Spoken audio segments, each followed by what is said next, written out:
महत्वाची गोष्ट या पृथ्वी तळावरील भक्तांना कथन करण्यासाठी आलोय. म्हणजे मी देखील त्याच कार्यहेतूने इथे आलोय. हा निव्वळ योगायोग म्हणायचा अनुभव. नक्कीच. मग चल आपण दोघेही मिळून शिवपार्वतीच्या विवाहाची गोष्ट सर्व भक्तांना सांगूया. चला. हर हर महादेव, हर हर महादेव. नारायण नारायण.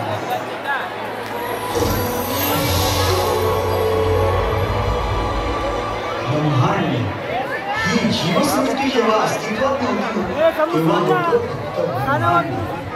अनेक आकाशगंगांनी समृद्ध असे हे ब्रह्मांड. आणि याच ब्रह्मांडाचा नायक होता एक आदियोगी शिवशंकर म्हणजेच महादेव. अनंत काळापासून या ब्रह्मांडाचे संचालन करत होते शिव आणि त्यांच्यातच व्याप्त शक्ती. पुढे श्री विष्णू प्रकट आणि त्यांच्यातून उत्पत्ती झाली ब्रह्मदेवांची. ब्रह्मदेवाने सृष्टी निर्मिली, विष्णूने तिचं पालकत्व घेतलं आणि शिवाने विनाश. पण एकदा शिवाची शक्ती शिवाला सोडून गेली आणि धीर गंभीर झालेल्या माझ्या प्रभूंचं आधार झालं त्यांचं तांडव नृत्य.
कधी तांडव करीत तर कधी समाधी लीन.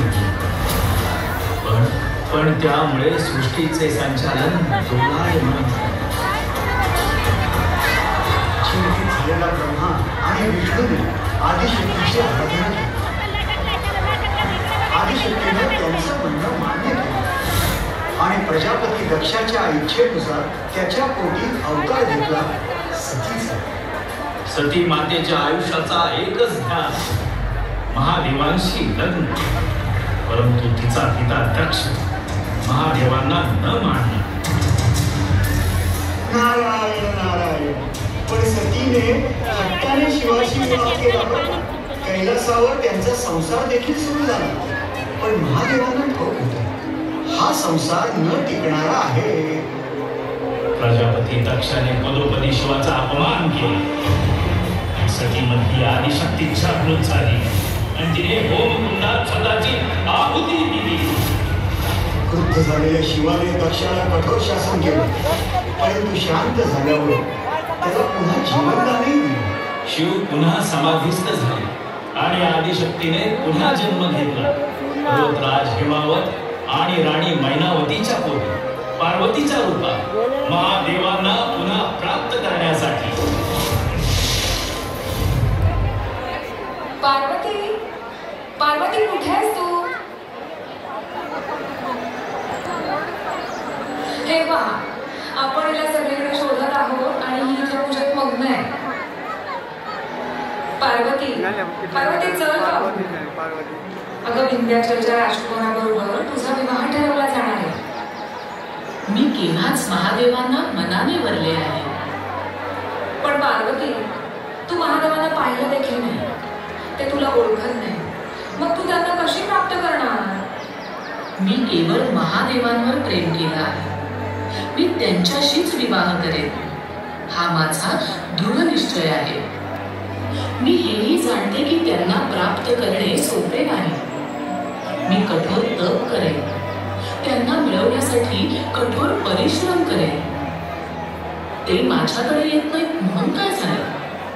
मी त्यांच्याकडे जाईन. तो मार्ग खडतर आहे मला ठाऊक आहे, पण तो पार करून मला त्यांच्यापर्यंत पोहोचायचं आहे. आणि म्हणूनच ही शिवाची नित्य साधना आहे.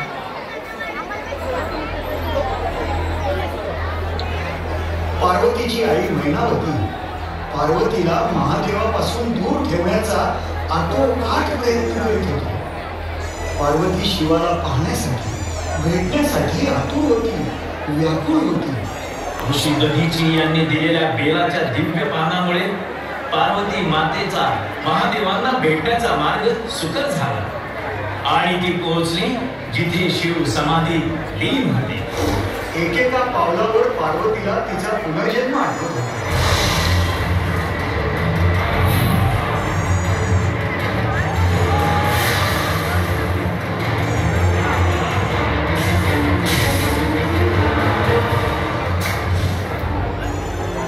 हे महादेव, सांब सदाशिवा, मला सर्व आठवलं.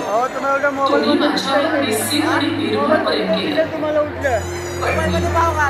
मी माझ्या प्रेमानं अंधळी झाले होते. तुमच्या प्रेमाला मी शकले नाही. किती सहन केलं तुम्ही माझ्यासाठी, किती अपमान, किती अवहेलना. पण तुमचं प्रेम तसूभरही कमी झालं नाही.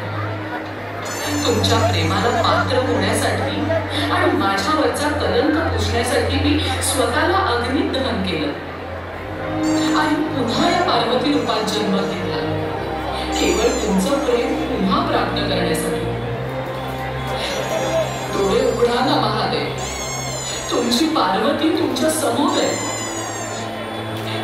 हा पहा रुद्राक्ष, ज्याला साक्षी मानून तुम्ही मला लग्नाचं वचन दिलं होतं, हा मी तुम्हाला समर्पित करीत आहे. ते वचन आठवा, ते वचन आठवा आणि माझा स्वीकार करा.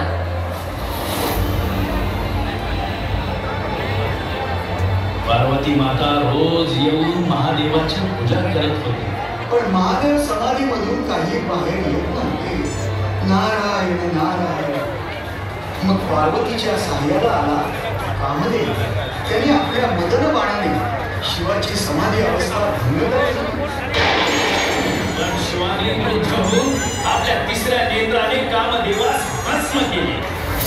पार्वतीकडे न पाहताच महादेव तिथून निघून जाऊ लागताच विचलित झालेली पार्वती त्यांना साथ घातली.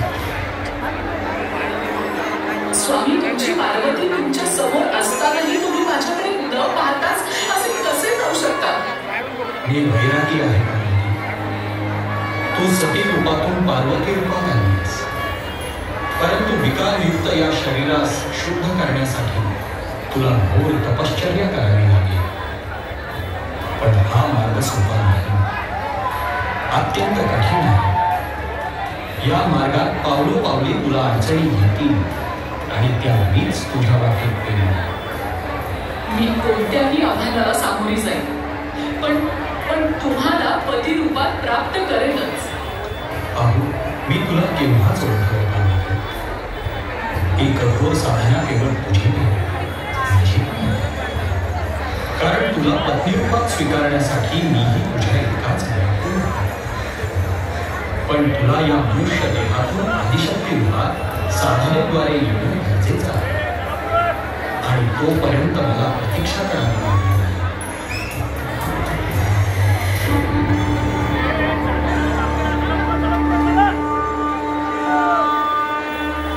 नारायण नारायण. महादेव तर निघून गेले आणि पार्वतीने साधनेला सुरुवात केली. पण इथेच महादेवांनी परीक्षेला प्रारंभ केला. पूजेसाठी पार्वती शिवलिंग तयार करायची आणि ते शिवलिंग गुप्त व्हायचं आणि मग मातेच्या मदतीस आले तिचे बंधू श्री विष्णू नारायण. नारायण नारायण. हर हर महादेव, हर हर महादेव. महादेवा, मी तुमची पूजा करीत आहे. मला सफल होण्याचा आशीर्वाद द्या.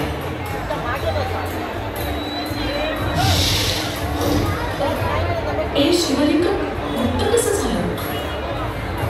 हरकत नाही, मी पुन्हा शिवलिंग तयार करेन. ओम नमः शिवाय, ओम नमः शिवाय.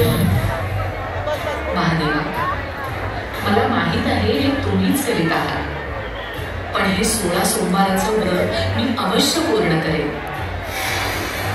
ओम नमः शिवाय, ओम नमः शिवाय, ओम नमः शिवाय.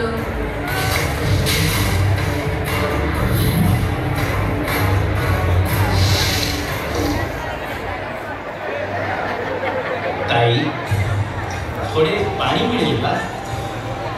हो.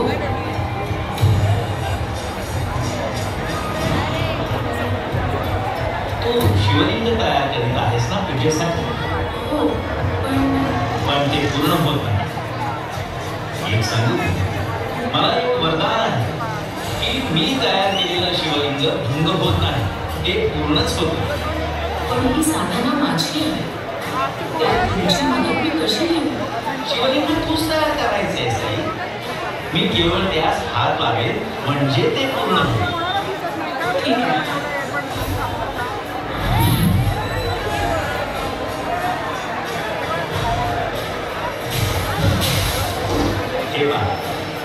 झाले पूर्ण शिवलिंग. आता तू तुझी साधना निश्चिंत होऊन पूर्ण कर. आणि हो, एक सांगायचंच आहे, तुझ्या विवाहाचा मुहूर्त भाऊ म्हणून मीच करणार आहे. तुझी साधना पूर्ण हो. मी आपली अत्यंत आभारी आहे. पार्वती माता कठोर साधना करू लागली. साधनेच्या एक एक वळणावर ही मनुष्य देहाचे सारे अग्नी, जल, वायू, आकाश, पृथ्वी या पंचतत्वांना अधीन करून घेतले. तिकडे पार्वतीच्या या नव्या आदिशक्ती रूपाला पत्नी रूपात प्राप्त करण्यासाठी महादेवही अधीर झाले आहे. नारायण नारायण. पार्वती मातेची साधना पूर्ण होते आणि तिथे शिवप्रभू प्रकट होतात.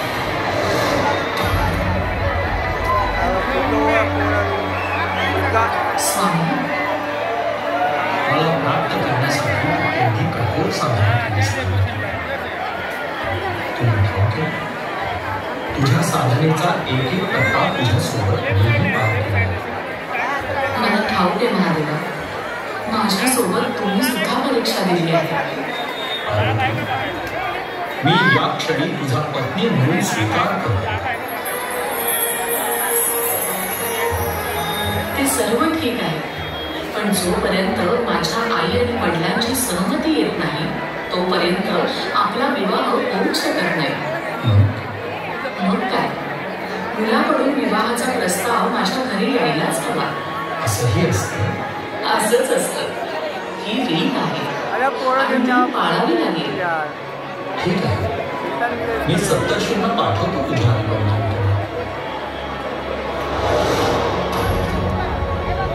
नारायण नारायण. मुनिवर, पुढे काय झालं हे ऐकण्यासाठी सर्वजण उत्सुक आहे. हो हो हो हो, सांगतो सांगतो. सप्तर्षींनी विवाहाचा प्रस्ताव राजा हिमावत आणि राणी मैनावतीकडे नेला. त्यांनी तो सहर्ष स्वीकार केला. तिथी ठरली फाल्गुन मासातील कृष्ण पक्षातील चतुर्दशी अर्थात शिवरात्री. आणि शिवपार्वती विवाहानंतर ही तिथी महाशिवरात्री म्हणून साजरी केली जाऊ लागली. मुहूर्त ठरला, लग्नाची मिरवणूक सुरू झाली. शिवाच्या अंगावर लोकेचा चिता बसला, हळदीच्या रूपात पार्वतीच्या अंगाला लावली. आणि आता आता यज्ञघटिका समीप आली. नारायण नारायण. सदैव चौघडा वाजू लागला. कैलासावरून शिवाचं वराड निघालं. भस्म विभूषित महादेव माझ्यावर विराजमान झाले. आणि बघून आलं श्री हनुमंत स्वतः सूर्यरूपी श्री रामाला घेऊन. देव, सर्प, गंधर्व, विद्याधर इत्यादी देवता जमा झाले. मनुष्य, मानवराजे जीवन जमा झाले. एकाच्या अधीन असलेले विविध गण म्हणजेच भूत, प्रेत, पिशाच हे कैलासावर जमा झाले आणि निघाली श्री महादेवाची वरात.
पार्वती मी तर असाच राहतो इथे कैलासावर आणि सर्वत्र, आणि तू देखील याच रूपावर प्रेम केलंस ना?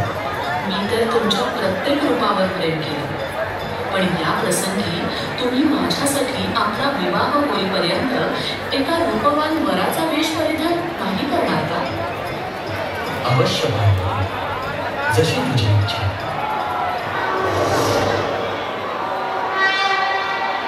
भक्तगण हो, शिव पार्वती यांचा विवाह संपन्न होत आहे. आपणही या लग्न सोहळ्यात सहभागी होऊया. चला चला चला चला, लग्न घटिका समीप आली.